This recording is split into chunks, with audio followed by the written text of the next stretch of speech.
Welcome to another edition of the Fortune Runner Wealth Podcast with your host, Tony Drake.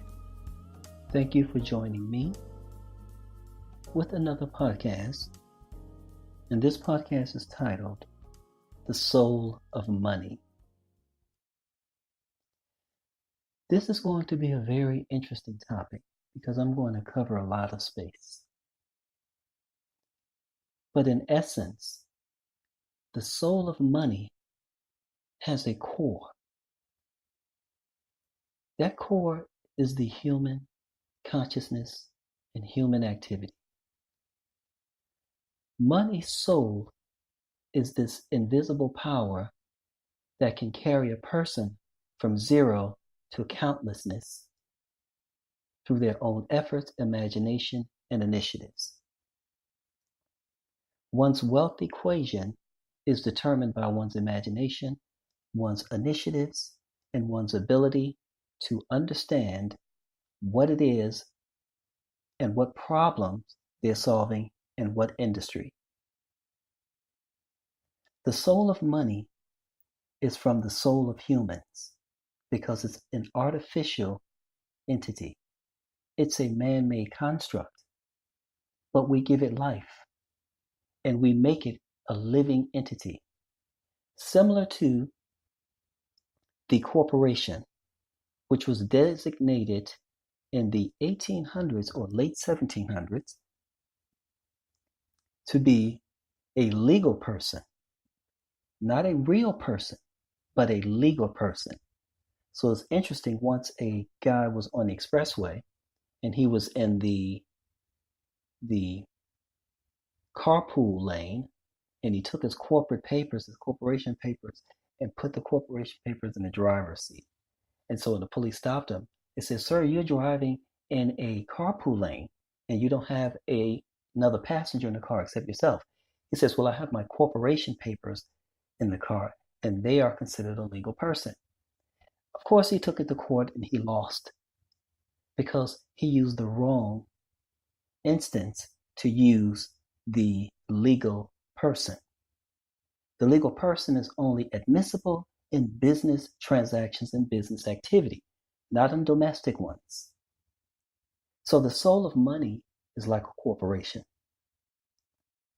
The difference between the two is one manages the other. So a corporation manages money. Money does not manage the corporation. It's vice versa. Now, the soul of money and its infinite equations has to be looked at very carefully. Because if most of our problems stem from a lack of knowledge, a lack of resources, a lack of knowledge and know-how, wisdom and experience, a lack of skills and abilities, a lack of research and development, etc., understand something, that it is from that soul that all of those problems can be resolved. Now, personal and interpersonal problems, that's another kind of challenge. Can the soul of money help resolve some of that? Possibly. But much of that is internal. It is a part of that soul that we have. And we have to resolve whatever those issues are separate from the soul of money. Now, let me distinguish the two. The soul of money is to solve problems, is to infuse energy into whatever it is that it's going to help. If it's construction, it goes to help the process of construction by paying people with this money to get the work done. And that's across all sectors, all industries, all areas of commerce. We know this. But the soul of man has a deeper meaning, a deeper function than the soul that he gives to money. Because the soul that he gives to money is for a specific person.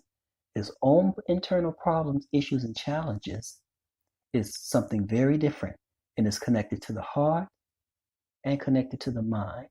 Conscious mind, subconscious mind, and what some will also say is the cosmic mind. This process ultimately determines one's wealth equation. I have to bring this back to the wealth equation because the soul of money is for that purpose and that purpose only. One's wealth equation. And your wealth equation simply means your ability to earn income and create that which solve problems that generate more income.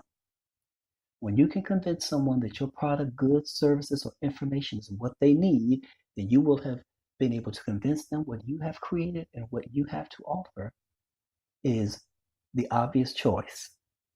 So you see, the soul of money helps facilitate the creation of all things in the world that we live in, because that is the source of compensation, currency. It's current C.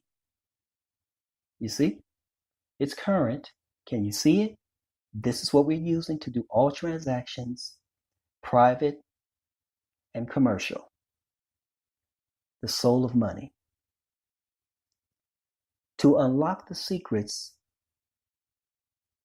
in the soul of money, it is necessary to go into deep research to understand how money affects people. It's a tool.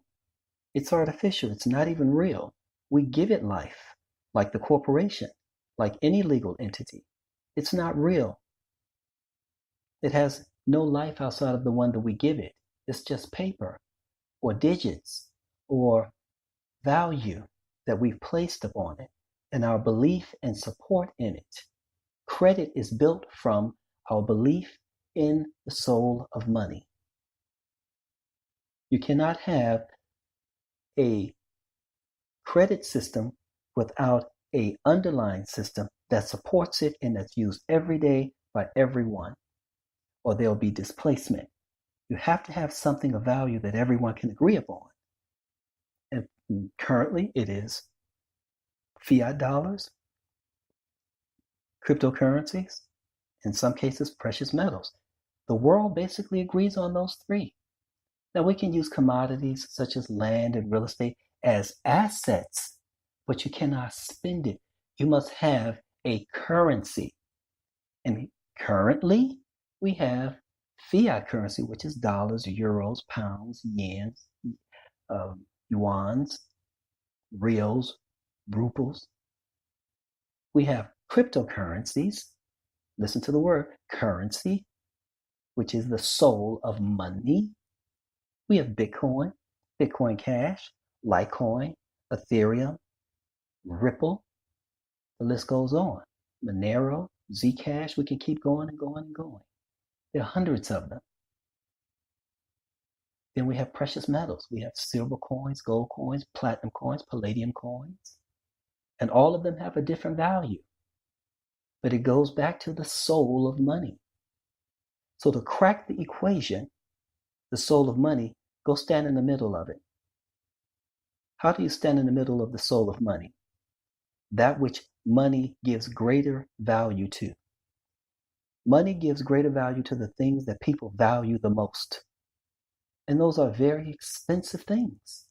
Let's be real. The most expensive car, the most expensive real estate, the most expensive jewelry, and the list goes on and on. So go put yourself in the middle of it.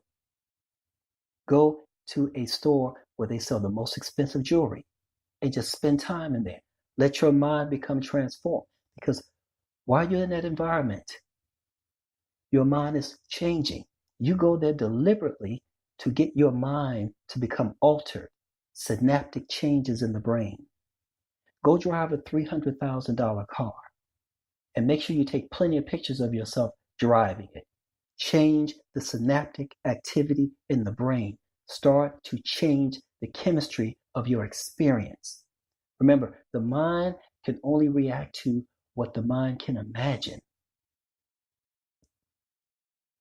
Go into the most expensive real estate. Do all of those things. Then you could put yourself within the center of the soul of money. Now, once you have experienced all of those things, go back and start creating your wealth equation. You don't need a crowd. You don't need friends. You don't need support. All you need is your mind and your initiatives. Go put yourself in that place. When you've gotten in that place, you start taking all of it in, taking all of it in. How should you take it in? What you're seeing, what you're experiencing, and what you believe you can do to create value, solve problems, bring the soul of money into your sphere. That is what you're doing. Now let's go on. If you cannot come up with a way to solve problems in a practical way and is uniquely your own idea, then that should be a part of your work while you're doing something else to earn income. But the objective is you've got to have something that you own. You've got to do for self. You've got to learn a way to get off these jobs. You've got to learn to take your life into your own hands, your livelihood into your own hands. You cannot leave that in another man's hands. What if they fire you? What if they cut your hours? What if they demote you? I mean, you're giving your life to someone else, and they're making decisions for your life. You're not even free. You're in bondage. Can you not see that? The soul of money helps you elevate the possibilities that you will need to begin creating initiatives in your brain of how to free yourself from bondage. You have to experience something other than bondage. And you cannot make excuses as to why you won't give yourself the ability to experience something different. Don't be afraid of it. Leave the past in the past. Don't bring the past with you in the future, because the past can become your future. That is a part of the loop. When you don't do something different and you keep doing what's familiar and you're expecting different results, you're not going to get different results. You have to do things differently, do something completely different you've never done. And once you acknowledge that you've done something very different, stay on that course. Don't look back at the past. It has nothing to offer you. You just keep moving forward. Your objective is 1, put yourself in the center of the soul of money. 2, begin to create something that solves problems. Look around. There are problems everywhere.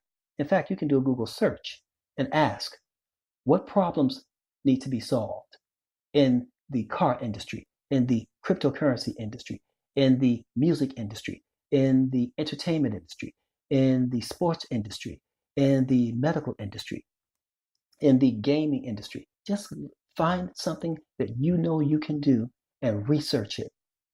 Then start imagining how can you create something. Now, for some people, being in the place that they live kind of stagnate their possibilities in their imagination. So sometimes you may need to go out and get, out in public, and then energy starts flowing. Go take a long train ride and energy will start flowing. Take a long bus ride and the energy will start flowing. I once took a flight from Atlanta to Africa, and it was a 10-hour trip. And I sit there and I wrote an entire book in that 10 hours. So I am saying you have to put your brain in a space and in a place that gives you total access to your own imagination to solve problems, to create something. And if you do that and remember that feeling when you put yourself in the soul of money, in the center of the soul of money, by doing those things that I've suggested, remember it. You want to remember it and make it memorable? Pull up those old pictures so you can invoke those memories. When you drove that $300,000 car, when you went into that $30 million mansion, when you went into that jewelry store that had diamonds that cost $1.2 million. Tiffany's, it doesn't matter. You want to do all of those things and make it memorable, recordable. Because remember, the brain can only do what it remembers, what it can imagine. And if you take pictures of that, the brain remembers that experience. Yeah, you have to do these things. because everything around you reflects the past. It reflects the loop that you're in, that you're trying to break out of. The next thing you have to do is you have to go out and network. Find events going all around town, these meetups. You can look online and say what kind of business meetup or IT meetup or entertainment meetup. Go to these meetups so you can meet people and begin networking. Networking is going to help you get there. Please be sure to subscribe to our channel and add likes if you value the essence of what is shared on the Fortune Runner podcast. This is 2019. We will go much deeper and much broader. Success is necessary.